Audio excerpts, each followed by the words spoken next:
Okay, you're the scientist. Bring it on. You get on. You accept facts and belief. I know the religious people believe, the scientist has proved. What do you believe? What do you think happens when we die? Well, so I can make some unassailable statements about what happens when you die. So you spend your life eating food. Food has a calorie content, and calorie is a source of energy. Calorie is a unit of energy. You bring it in, and then the energy is available for you to maintain your body temperature at nearly 100 degrees. It's 98.6. How do you keep something at 100 degrees when nothing else around you is? You're burning energy to sustain that, because biologically, we need to be at that temperature to function, okay? You also need energy to walk and to move. That's why you eat food. The moment you die, what happens? You don't maintain the energy. Your temperature drops. How far does it drop? To room temperature. At a funeral, in the casket, if you touch the hand of the person in the casket, your first thought is, the body's cold. No, it's not. It's room temperature. But it's cold compared to 100 degrees. They're no longer burning this energy. Okay, so now, every one of your molecules has energy within it. If you get cremated, that energy gets released in the form of heat. And you heat the air, and that air radiates to space. You get buried, which is how I want my body to be disposed of. Bury me. Bury me. Because you know why? I don't want the energy content of my body to just get radiated out into space, of no use to anybody. Put me in the ground. Let the worms, microbes come in and out of my body. And the energy content of my body that I had assembled over my lifetime, consuming the flora and fauna of this earth, my body then returns to them. And thus is the cycle of life. I know that's going to happen because you can measure where the energy goes. And that's how I want to go out. But you're not conscious, and that's for eternity, right? Yeah, there's no evidence that I have any consciousness of anything. And by the way, is that so weird? Did you have consciousness before you were born?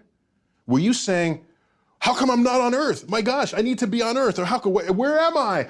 No, there's just the state of non-existence. And so I'm not given any reason. Yeah, but now I am born. Okay. And I can't stand the thought of non-existence. See, I already have existence. I accept Okay, it is true. We fear death because we are born knowing only life. Right. I get that. However, I take another view, because I've been asked, if you could live forever, would you? Yes. Okay, we're Don't done even with have the to interview. finish the sentence. Yes. No, okay, sure, that's an attractive idea. But the way I look at it is the knowledge that I'm going to die that creates the focus that I bring to being alive. The urgency of accomplishment, the need to express love now, not later. If we live forever, why ever even get out of bed in the morning? Because you always have tomorrow. That's not the kind of life I want to lead. But why, don't you fear not being around? I fear living a life where I could have accomplished something and didn't. That's what I fear. I don't fear death. You don't fear the unknown? I love the unknown. I love the, you know what I want on my tombstone? My sister has this in her notes, because in case I can't tell anyone after I die. On my tombstone, a quote from Horace Mann, great educator. Be ashamed to die until you have scored some victory for humanity. That's what I want on my tombstone. But you don't fear or think about not being around? My great regret for not being around would be, it would be kind of cool to see my kids continue to grow. Don't you want to know that? Yeah, that'd be fun. I want to see what inventions would make life easier, what clever discoveries or innovations would arise out of the collective brainwork What do of you my think? species. What do you think when you see religious people, when you see popes or rabbis or people who fervently believe, the Billy Grahams of the world, who are sincere and wonderful people, Yeah, of course. who actually may be delusional that they're going somewhere? No, they're embedded in belief systems.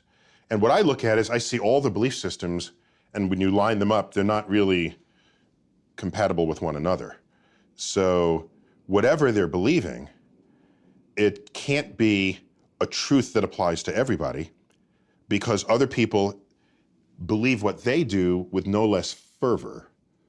And so I sit back as a person who's interested in objective truths, and I say, well, it doesn't look like that's a path towards an objective truth. So let people continue to think and say what they want. But as a citizen of a country that is not founded on a religion, it's founded with sort of a secular construct in a way that protects whatever religion you want to express. This is protected in the Constitution. The Constitution doesn't actually mention God. Right. Rather controversial in its day.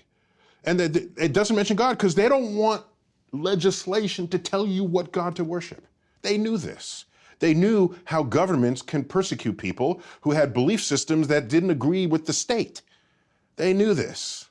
So they created those freedoms. And so we have these freedoms. Go ahead.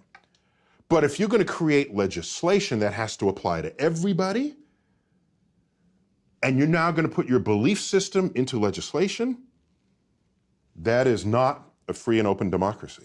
And you are an amazing man.